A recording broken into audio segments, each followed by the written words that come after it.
Hello from Gardening at Douentza in Ireland.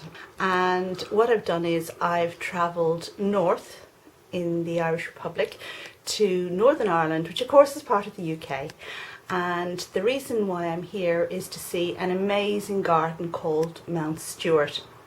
Now, Mount Stewart is reputedly Ireland's most beautiful garden.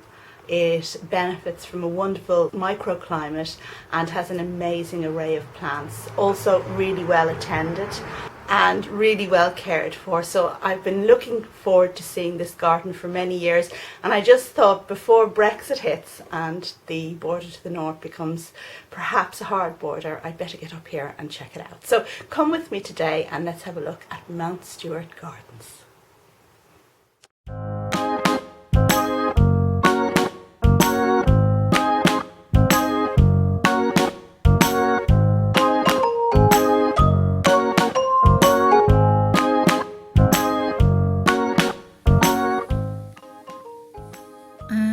In we go through these iron gates to the formal part of the garden.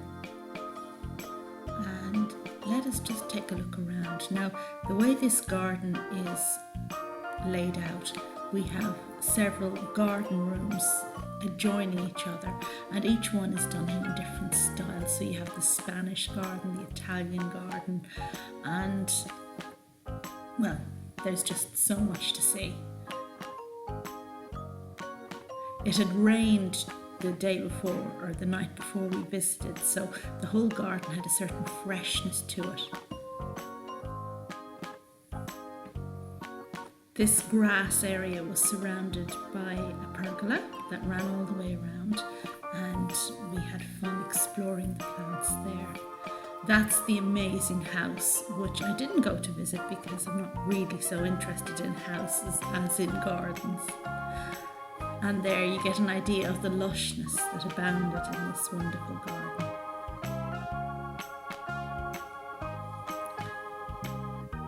That was a topiary harp, and we'll come back to that at the very end of the video. I took several pans of the views that were visible from this section of the garden, and as you can see, there was just so much on display. The palette of colour used in this particular section of the garden was quite dark, and you can see that the hedge used there for the parterres it looks like berberis to me, so quite a dark colour, and that was echoed in the darkness of the Insete bananas and the planting of Monarda and Canas over there on the left.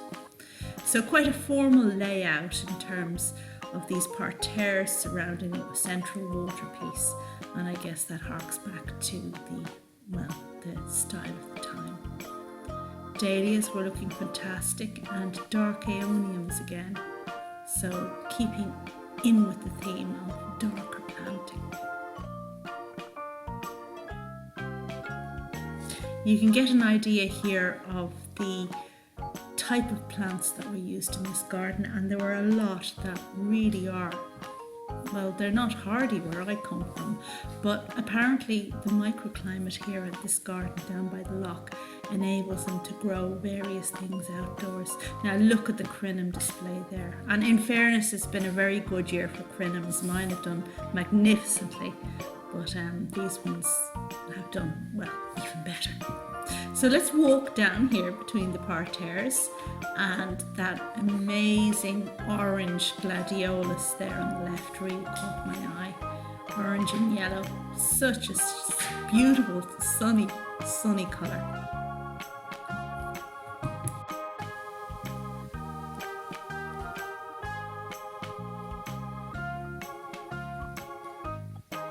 And here's a detail of the planting again. That fuchsia there looks like it has remained in the ground for a long time, so it's doing well outdoors. Heleniums looking fantastic. And there was a good bit of very attractive sculpture, like these funny monkeys. And over there on the left was another section flanked by two amazing dodo birds, and it had a big stone loggia in there. It looked absolutely magnificent. But before we go over there, let's just take a final look over at the section of the garden that we're leaving behind with the dark planting. So those are the two dodos on pedestals, and there is the loggia, and oh my goodness, I so want that for my garden. It would be amazing. I'd keep my cymbidiums and everything under it in summer, could soften it with pretty pelargoniums. It would look fantastic. I wouldn't mind having some of these sculptures as well. They really were good. And I think there was a kind of Noah's Ark theme going on. Perhaps they were the animals that had been left behind because they were quite fanciful.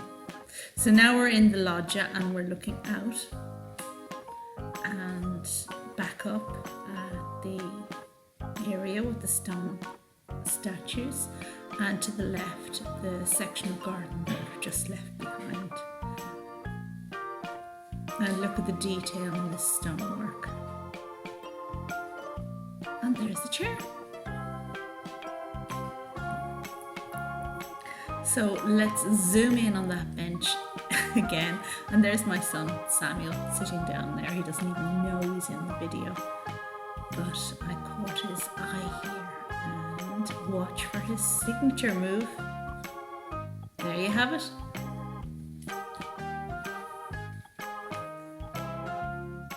Mums are so annoying, really.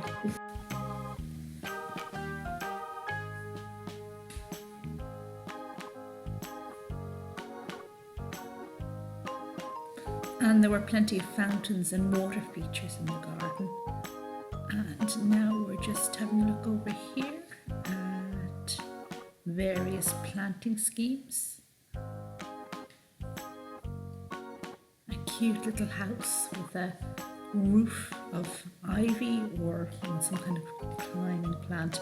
Now there's a salvia, and do you see there behind that big clump? That's the same salvia. And look at the size of that, because salvia isn't hardy for me. Obviously they've grown that outdoors for many a year.